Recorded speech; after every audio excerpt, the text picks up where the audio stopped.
Bismillahirrahmanirrahim. Semangat siang. Assalamualaikum warahmatullahi wabarakatuh. Para mahasiswa yang saya banggakan, pemirsa yang saya hormati, untuk melengkapi materi 1 mata kuliah Bahasa Indonesia, yakni variasi bahasa dan jenis teks. Pada siang hari ini akan kita lihat dahulu 3 pengertian bahasa menurut para pakar linguistik, pakar bahasa.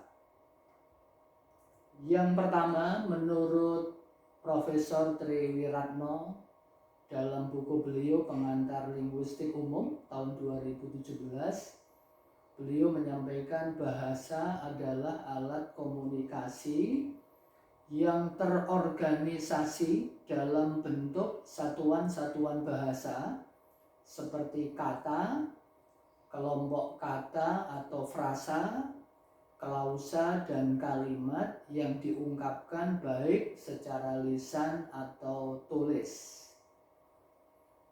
Definisi yang kedua disampaikan oleh Bapak Harimurti Kridalaksana dalam buku yang sangat terkenal, Kamus Linguistik. Dijelaskan di dalam buku itu bahwa bahasa adalah sistem lambang bunyi yang arbitrer atau manasuka yang dipergunakan oleh para anggota masyarakat untuk bekerja sama, berinteraksi, dan mengidentifikasi diri. Itu yang kedua. Kemudian yang ketiga disampaikan oleh Profesor Goris Keraf bahwa bahasa adalah alat komunikasi antara anggota masyarakat berupa simbol bunyi yang dihasilkan oleh alat ucap manusia. Bila kita perhatikan pendapat Goris Keraf menegaskan bahwa berkaitan dengan bahasa ini, bahwa bahasa merupakan alat komunikasi antara anggota masyarakat berupa simbol bunyi. Simbol bunyi itu secara tulis ada huruf A, B, C, D, E, dan seterusnya.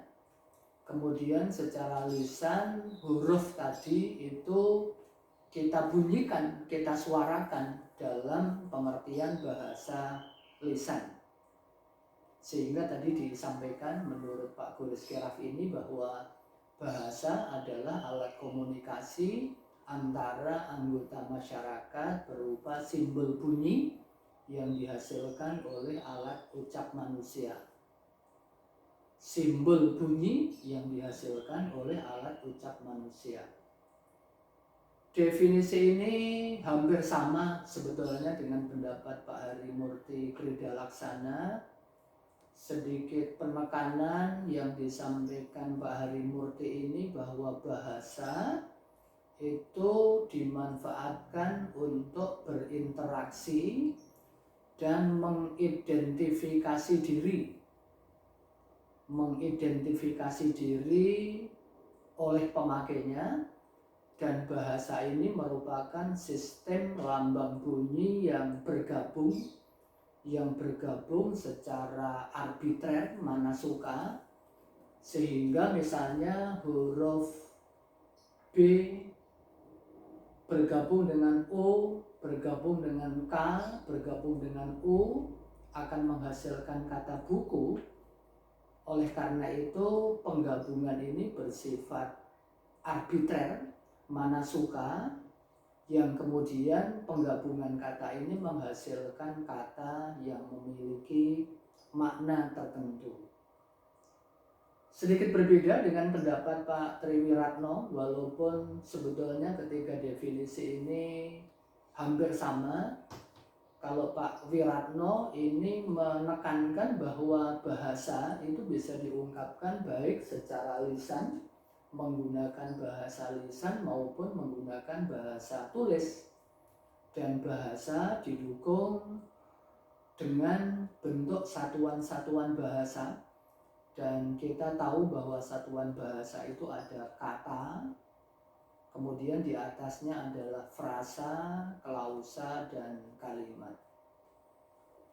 Dari ketiga definisi ini dapat kita simpulkan bahwa bahasa adalah alat komunikasi yang digunakan untuk menyampaikan ide atau gagasan yang didukung dengan huruf atau lambang bunyi.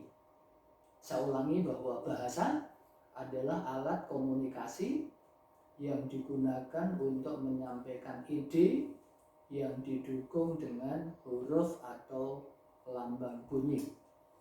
Demikian pengertian bahasa, dan para mahasiswa tentu karena Anda kuliah bahasa Indonesia, Anda harus tahu pengertian bahasa.